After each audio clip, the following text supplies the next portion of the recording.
సముద్రం ఒడ్డున ఒకే చోట 12 బావులు ఉండడం ఎక్కడైనా చూసారా? అది కూడా ఒక్కో బావిలో ఒక్కో రకమైన నీళ్ల రుచి.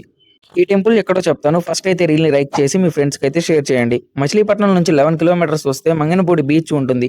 ఈ బీచ్‌కి వెళ్ళే దారిలో ఈ టెంపుల్ అయితే ఉంటుంది. అదే శ్రీ నగరేశ్వర సమేత దత్తాత్రేయ స్వామి ఆలయం. ఈ టెంపుల్ హిస్టరీ ఏంటి అంటే రామేశ్వరం వెళ్ళలేని వారి కోసం 1991లో శ్రీ గణపతి సచ్చిదానంద స్వామి వారు ఇక్కడ 12 పవిత్ర బావులను నిర్మించి ఈ క్షేత్రాన్ని అయితే స్థాపించారు.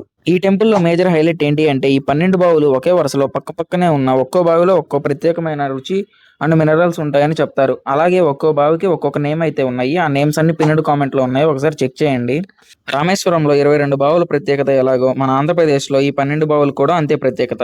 సముద్ర స్నానం చేసిన తర్వాత మళ్ళీ ఈ 12 బావుల్లో స్నానం చేయడం వలన మంచి జరుగుతుందని నమ్ముతారు. నాకు 3 ఇయర్స్ ఉన్నప్పుడు ఇక్కడికి వచ్చామంట. మా పేరెంట్స్ చెప్తే తెలిసింది ఆ విషయం నాకు. మళ్ళీ 17 ఇయర్స్ తర్వాత వచ్చినందుకు నాకు చాలా హ్యాపీగా ఉంది. మీలో ఎవరైనా ఈ 12 బావుల గుడిని విజిట్ చేశారా? చేస్తే మీ ఎక్స్‌పీరియన్స్ ఎలా ఉందో కామెంట్ చేయండి. ఈ ప్లేస్ కనుక మీకు దగ్గరలోనే ఉంటే ఈ వీకెండ్ ట్రిప్ కోసం ఈ రీల్‌ని ఇప్పుడే సేవ్ చేసుకోండి. అలాగే మీ ఫ్రెండ్స్ అండ్ ఫ్యామిలీకి షేర్ చేయండి. ఇటువంటి మరిన్ని ఇంట్రెస్టింగ్ వీడియోస్ కోసం మన పేజ్‌ని ఇప్పుడే ఫాలో చేసి అలాగే మన యూట్యూబ్ ఛానల్ సబ్స్క్రైబ్ చేసుకోండి.